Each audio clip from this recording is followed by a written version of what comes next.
Good morning class. और कैसे हैं आप सब लोग? अच्छे हैं ना? अच्छे ही होंगे। और मैंने आपको पिछली क्लास में इस डिटरमिनेंट्स की थ्योरी दी थी, ठीक है। और उस थ्योरी में मैंने आपसे कहा था कि इसको ध्यान से पढ़ लें, क्योंकि सारणी के गुणधर्म काफी इंपॉर्टेंट हैं। मैंने उसके 8 गुणधर्म दिखाए। एक दो गुणधर्म और हैं जो आपके सवाल जब स्टार्ट होंगे तो उसमें आ जाएंगे। और उसके बाद अब हम चलेंगे नेक्स्ट आपकी एक्सरसाइज की बात करेंगे, ठीक है। तो आपकी एक्सरसाइज, इसमें दो एक्सरसाइज हैं, 4.1 4.2 और उसके बाद मिसलेनियस है। तो याद रखिए, सबसे पहले मैंने आपको इसका क्लासिफिकेशन बताया था। क्लासिफिकेशन ये कहा था कि इसमें से सेक्शन सी में एक 3 नंबर का क्वेश्चन आएगा। तो 4.1 एक्सरसाइज जो है तो उसमें ऐसा कोई क्वेश्चन नहीं जो 3 नंबर के लायक हो। तो आपके 4.2 और प्लस इसके जो उदाहरण काफी इंपॉर्टेंट हैं वहां से 3 नंबर का सवाल बोर्ड एग्जाम में आने की पूरी संभावना रहती है। यदि कोई का पेपर, कोई बॉस पेपर जो सेटर है ना, वो इजी पेपर बना दे तो एक अलग बात है कि 4.1 से कोई प्रश्न आ सकता है, बाकी का 4.1 की संभावना बिल्कुल ही नहीं है। तो आप 4.2 को अच्छे से तैयार करके जाएं और प्लस उसके एग्जाम को तैयार करके जाएं। तो आज हम पहले 4.1 के प्रश्न सॉल्व करेंगे। ये आपके 4.1 है, ठीक है ना? क्या है? 4.1 है। तो नहीं है, पहले 4.1 के ये प्रश्न मैंने आपको जब थ्योरी समझाई थी तो उस समय क्वेश्चन सॉल्व करवा दिए थे, फिर भी एक बार रिपीट कर देता हूं ताकि आपके क्लियर हो जाए। तो सबसे पहले हम चलते हैं क्वेश्चन संख्या 1 पर। क्वेश्चन संख्या आपकी 1 दे रखी है k2 4 - 3 = 0। तो आपसे कहा है इसकी k की वैल्यू फाइंड कीजिए। तो आपको पता है कि सारणी में इसका विस्तार कर दीजिए, बस आपकी k की वैल्यू आ जाएगी। तो विस्तार कैसे करना होता है? दिस इनटू दिस, याद है ना? ये बताया था मैंने कि product of diagonal elements minus product of diagonal elements. तो इसका इससे मल्टीप्लाई किया तो माइनस का 3k, माइनस इसका इससे मल्टीप्लाई किया 4 × 2 8 हुआ = 0। तो -3k = कितना हो गया? 8। यहां से वैल्यू किसकी चाहिए? k की वैल्यू चाहिए। तो k = माइनस का भाग लगाओगे -8/3 आपका आंसर हुआ। तो एक क्वेश्चन का आंसर आपके पास सॉल्व हो गया, ठीक है। क्वेश्चन संख्या 2 आपको x और y 2 4 = 0 दे रखा है और इस प्रश्न में आपसे पूछा है कि x रेशियो y ज्ञात कीजिए। क्या पूछा है? x अनुपात y ज्ञात कीजिए। तो वापस दिस इनटू दिस मल्टीप्लाई कर दो, 4 × x हुआ -2 × y, 2y हुआ = क्या? 0 दे रखा है आपको। 4x = 2y हुआ, या x = 2y/4। हमें चाहिए x रेशियो y, तो y का डिवाइडेशन यहां कर दीजिए आप। तो x/y = 2/4 या फिर x/y = 1/2 या x रेशियो y = 1/2 आपके पास। तो आपके पास एक आंसर इसका ये आ गया, ठीक है। उसके बाद हम बात करते हैं क्वेश्चन संख्या 3 की। मैंने ये भी क्वेश्चन करवाया था उस समय, फिर भी देख लो। इसका मल्टीप्लाई से करेंगे तो कितना आएगा? 2x - 4y = 7। इक्वेशन फर्स्ट हो गया आपके पास। इसका multiply 2x - 3y = 4। Equation second हो गई। तो हम इक्वेशन फर्स्ट और सेकंड को सॉल्व करेंगे। तो from equation first and second, तो 2x - 4y = 7 हुआ और 2x - 3y = 4 हुआ। घटाने पर आप जानते हैं कि अपोजिट साइन हो जाते हैं, प्लस का माइनस, माइनस का प्लस, यहाँ पे प्लस का माइनस। तो ऑन सब्ट्रैक्ट किया घटाने पर माइनस प्लस माइनस, ये कैंसिल होगा। माइनस की 4y प्लस का 3y, तो कितना आएगा? माइनस का y। 7 - 4 कितना हो जाएगा? प्लस का 3। तो y = कितना हो जाएगा आपके पास? माइनस का 3। अब y की वैल्यू किसी भी इक्वेशन में पुट कर दीजिए तो आपकी किसकी आएगी? x की आएगी। जैसे कि इसी पुट कर देते हैं, पुट इन फर्स्ट। तो 2x - 4 × y की वैल्यू कितनी है? -3 = कितना है? 7 है।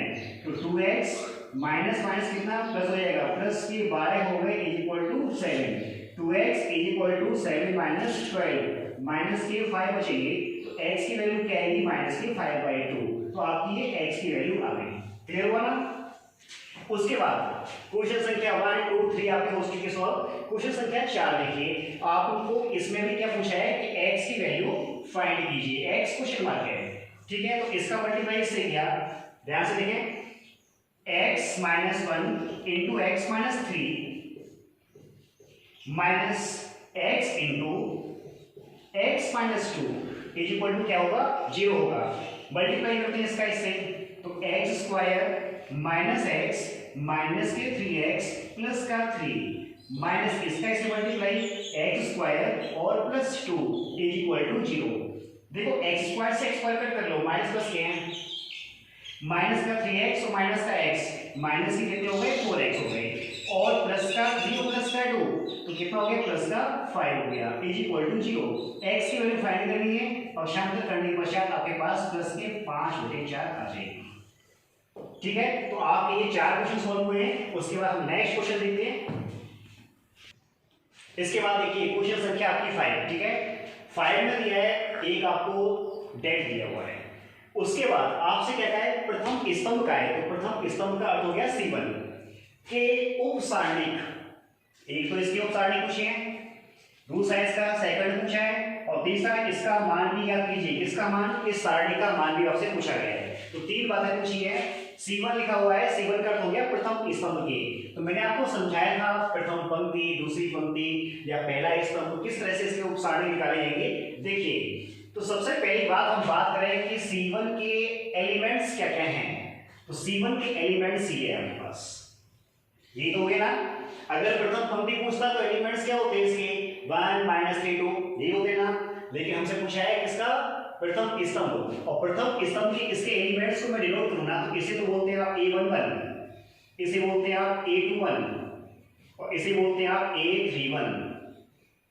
क्लियर हुआ। एक सिंबल समझाने की दृष्टि से बनाए हैं, आने वाला नहीं है, केवल समझ में आ जाए आपको। तो हमें A11 का उपसारणिक चाहिए, A21 का उपसारणिक चाहिए और A31 का उपसारणिक चाहिए। तो देखिए पहले उपसारणिक की चर्चा, उपसारणिक, पहले हम इसके उपसारणिक निकालेंगे। तो पहले क्या है, A11 का उपसारणिक, पहले तो इसका सूत्र लिखते हैं, याद है कुछ, A11 का उपसारणिक M11 से इंडिकेट किया जाता है, और M11 का अर्थ हो गया फर्स्ट रो फर्स्ट कॉलम के एलिमेंट छुपा लो, तो कितना आता है आपके पास, -1 2 5 2। क्लियर हुआ। अब इसको हम सॉल्व कर रहे हैं, तो इसकी वैल्यू कितनी आ जाएगी, 2 का -1 से मल्टीप्लाई -2 हुआ, और -5 का 2 से 10 हुआ, इज इक्वल टू -12 हुआ। ये हमारा A11 का उपसारणिक आ गया। अब बात करेंगे A21 का, तो A21 का उपसारणिक, A21 का उपसारणिक, देखिए ध्यान से क्या बोलेंगे इसको हम, M21 is equal to second row, 21 का हो गया सेकेंड रो फर्स्ट कॉलम, तो सेकेंड रो फर्स्ट कॉलम के एलिमेंट छुपा लीजिए, सेकेंड रो ये है और फर्स्ट कॉलम ये है, तो क्या लिखा जाएगा, -3 2 5 2। इसको सॉल्व किया तो कितना आएगा हमारे पास, -3 का 2 से मल्टीप्लाई, माइनस का 6 हुआ और माइनस का 10 हुआ, is equal to -16। Clear. A21 का उपसारणिक आ गया। उसके बाद देखिए A31 का उपसारणिक, तो A31 का उपसारणिक, ठीक है, तो M31 से इंडिकेट होगा, तीसरी रो पहला column, third row first column, ये एलिमेंट सामने दिख रहा है आपको, -3 2 -1 2 -3 2 -1 2। क्लियर है। इसका मल्टीप्लाई से कीजिए, माइनस का 6 हुआ और इसका इसे किया तो माइनस आता है, तो 2 प्लस का हो जाएगा, तो कितना हो गया, -4। तो ये आपके प्रथम कॉलम के यानी स्तंभ के तीनों उपसारणिक आ गए। अब बात करें इसकी सेकंड की, तो यहां लिखता हूं सेकंड। अब आप ध्यान से देखना, सेकंड को कोफैक्टर बोलते थे, याद है। तो इसे हम F11 से या C11 से डिनोट करेंगे। तो चलिए C11 कह दो या F11 कह दो। तो मैंने आपको बताया कि F11 is equal to M11। याद आया। मैंने कहा कि सफिक्स की संख्याओं का योग यदि सम है तो चिन्ह कैसा आएगा, उपसारणिक की वैल्यू में प्लस का आता है। तो तो M11 की वैल्यू कितनी हमारे पास है? M11 की वैल्यू -12 है। एक आंसर तो ये हुआ। उसके बाद F21, अब देखो सफिक्स की संख्याओं का योग विषम आ गया और विषम के लिए आप माइनस का चिन्ह लगाएंगे। M21 तो is equal to minus M21 की वैल्यू कितनी है? M21 की वैल्यू है -16, तो ब्रैकेट -16 ले लिया, कितना जाएगा? प्लस का 16, आंसर हुआ। क्लियर है? इसके बाद A31 का, तो F31 is equal to M31, क्योंकि संख्याओं का योग कैसा है? सम है, तो चिन्ह किसका आएगा? प्लस का। तो इज इक्वल टू M31 की वैल्यू देखिए कितनी है? M31 की वैल्यू है -4। ये आपके क्या निकले? सेकंड। ये आपके सेकंड हुए। क्लियर? अब आपसे देखो इसका एक लास्ट पॉइंट और पूछा है, किसका मान ज्ञात कीजिए। तो इसके मान देखिए मैं यहां पर निकालता हूं सारणी की वैल्यू। तीसरा पॉइंट लिखता हूं डेट इज इक्वल टू, आपको याद है इसका विस्तार करना सिखाया था, 1 इंटू इसका मल्टीप्लाई इससे माइनस इसका इससे, तो कितना बनेगा? -2 -10 -2 फिर क्या आएगा? सेकेंड। अब देखो इसका विस्तार यदि आप C1 के सापेक्ष कर रहे हैं, किसके सापेक्ष? C1 के सापेक्ष विस्तार, C1 के सापेक्ष विस्तार। चलो तो C1 के सापेक्ष लेते हैं, तो पहला एलिमेंट आ गया आपके पास। इसके बाद हम लेंगे 4 इंटू, अब देखो ये 4 क्या है? 21 है, तो किसका चिन्ह आएगा? माइनस का। 4 इंटू, क्योंकि संख्या कैसी हो गई आपकी? विषम हो गई, और मैंने बताया हुआ है कि विषम के लिए आप माइनस का चिन्ह यूज करेंगे। तो 4 इंटू ये तो रो जाएगी और ये कॉलम, तो कितना? -3252 का मल्टीप्लाई, तो माइनस के कितना हुआ? 6 और माइनस के 10, -6 -10। क्लियर है? प्लस 3 आएगा, 3 इंटू थर्ड रो और फर्स्ट कॉलम, तो -6 और +2, -6 और +2 इज इक्वल टू, देखो माइनस का कितना हुआ? 12 हुआ। ठीक है? 10 और 6 16, 16 गुणा 4 64 हो गए। ठीक है ना? प्लस के, उसके बाद माइनस के 6 से प्लस का हो जाएगा माइनस के 4, माइनस के 4 गुणा 3, माइनस के 12 हो गए। क्लियर है ना? अब देखो 12 और 12 24 हो गया माइनस का, तो 64 माइनस 24, ठीक है ना? कितना बचेगा आपके पास? 40। ये आपका आंसर होगा। अब आप ध्यान से देखना, इस एग्जाम्पल में कोई खास बात आई हुई है। क्या बात आई हुई है? देखो इस मैंने एलिमेंट का यूज किया A11 का, 1 है 4 3 1 4 3। अच्छा साथ में देखिए सेकंड में आइए, माइनस के 12 हुए। इसके बाद कितना था? 16 था, तो यहाँ पे देखिए 16 हो रहा है आपके पास, और उसके बाद देखिए कितना हो रहा है? माइनस का 4 है आपके पास, और तीसरा देखिए माइनस के 4। कहने का अर्थ है यहाँ से एक रूल बनने वाला है, उस वो रूल क्या है मैं आपको भी समझाता हूँ। अभी देखो मैंने कहा था कि एलिमेंट्स और उपसार सेकंड में कोई रिलेशन है ना, तो मैं रिलेशन को यहाँ समझाता हूँ। ध्यान से देखें, क्योंकि एक दो छोटे छोटे क्वेश्चन आपके इस टाइप के मिलेंगे हमको, ठीक है ना? जैसे सपोज किया कि ये डेट आपका ए दिया हुआ है इस टाइप से, तो अगर मैं इसके विस्तार की बात करता हूँ, इसके विस्तार की बात करता हूँ, मान लीजिए कि मैं विस्तार करता हूँ R1 के सापेक्ष, ठीक है? तो R1 के सापेक्ष विस्तार, ध्यान से देखें पहले, R1 के सापेक्ष विस्तार करता हूं इसका, तो A11 और फर्स्ट रो फर्स्ट कॉलम, तो हमारे पास ये 4 एलिमेंट लिखे जाएंगे। क्या क्या है? A22 A23 और A32 A33, कोई प्रॉब्लम नहीं। फिर उसके बाद आता है माइनस का A12, first row second column A21 A23 A21 A23 A31 A33, clear हुआ? उसके बाद देखिए A3 plus A13, first row third column के एलिमेंट छुपाने के पश्चात A21 A22 A31 और A32, क्लियर हुआ ना? अब देखो मैंने ये लिख दिया। अब हम इसके सेकंड देखते हैं। क्या देखते हैं? सेकंड। और सेकंड भी किसके? R1 के। सेकंड को मैंने क्या कहा था? C11 या F11, तो F11 लिया हमने। फर्स्ट रो फर्स्ट कॉलम के एलिमेंट ये आपके पास है सामने। क्या है? A22, A23, A32, A33। फिर उसके बाद आएगा F12, और F12 के लिए मैंने बताया सफिक्स में संख्याओं का योग यदि विषम आ जाए तो पूर्व में किसका चिन्ह लगा लिया? माइनस का। First row second column 2 1 2 3, A21, A23, और उसके बाद A31, A33। क्लियर हुआ? और उसके बाद F13 निकाला मैंने। F13 निकालेंगे फर्स्ट रो थर्ड कॉलम, तो 2 1 2 2, A21, A22 और A31, A32। अब आप सोच रहे हो कि क्या समझाया जा रहा है मुझे, है ना? तो आप थोड़ा सा धैर्य रखें, आपको बहुत अच्छा पॉइंट मिलने वाला है। अब आप देखो यहाँ पे ध्यान से कि इन सेकंड के जो F11, F12, F13 हैं, इनकी वैल्यू मैं यहाँ पुट करता हूँ।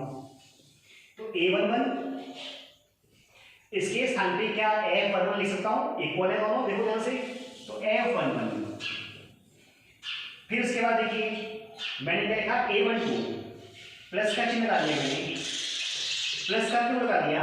कि देखो ये तो आपके पास F12 की वैल्यू है, पर ध्यान से देखें कि माइनस का है। अगर मैं इसमें माइनस A21 इसके स्थान पे क्या रख सकता हूँ? पूरा F12, तो साइन किसका आएगा? प्लस का आएगा। क्लियर है? इसके बाद आएगी A13 इनटू आपके पास किसकी वैल्यू है?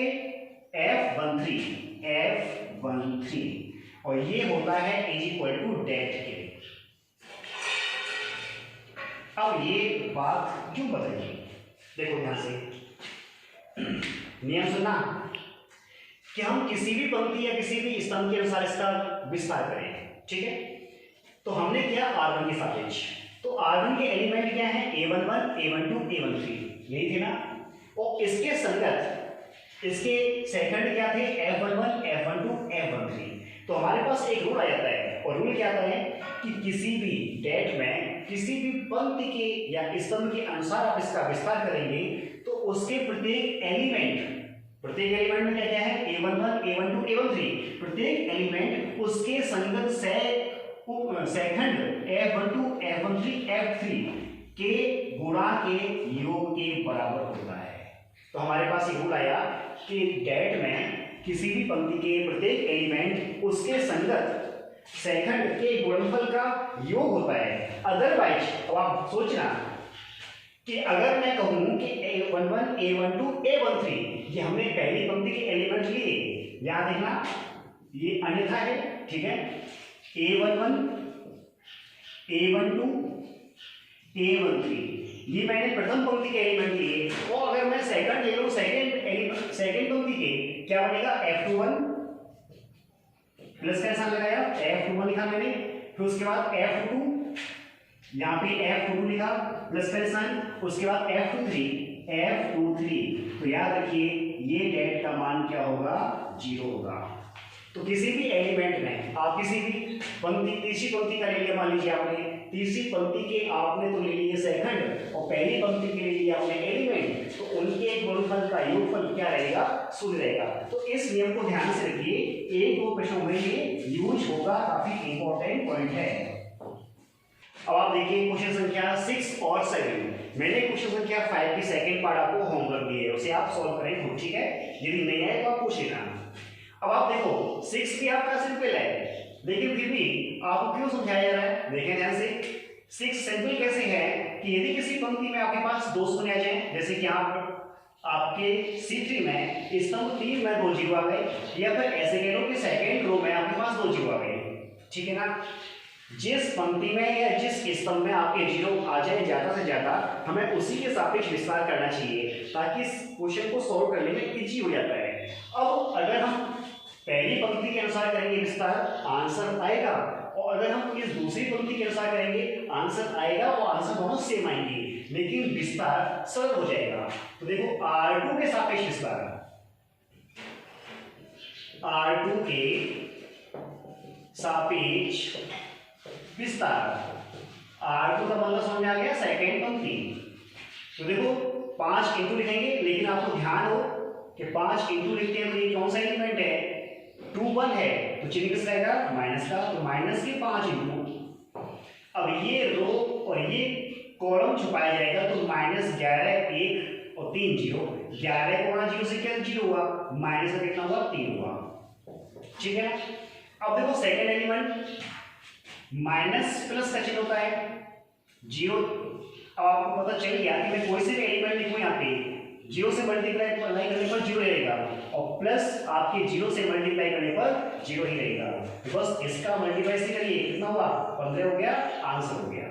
अब आपको देखो इजी हुआ कि नहीं हुआ, 0 देखते आप छोड़ सकते हैं, तो 0 देखकर छोड़ने का अर्थ हो गया कि आप 5 इंटू इसका इससे मल्टीप्लाई कर लो, इतना लिखने की आवश्यकता भी नहीं है। तो ये तो हुआ क्वेश्चन संख्या 6। और देखिए क्वेश्चन संख्या 7, आपसे इसका विस्तार पूछा है, अर्थात इसका वैल्यू चाहिए हमें, कितनी वैल्यू आएगी। सिंपल है कि सीधे आप इसका विस्तार कर दीजिए, तो 1 इंटू इसके सापेक्ष कर रहे हैं R1 के सापेक्ष, R1 के सापेक्ष विस्तार करने पर, तो 1 इंटू इसका मल्टीप्लाई इससे 1 माइनस इसका इससे, तो माइनस का c स्क्वायर तो प्लस का c स्क्वायर हो गया, क्लियर है। फिर माइनस के आएगा, फर्स्ट कॉलम छुपा के -a और प्लस का bc, -a plus bc, clear है। फिर उसके बाद plus b, ac plus b, ac plus b। अब देखो 1 से मल्टीप्लाई करेंगे, 1 plus c square plus a square minus abc plus bac और प्लस b स्क्वायर।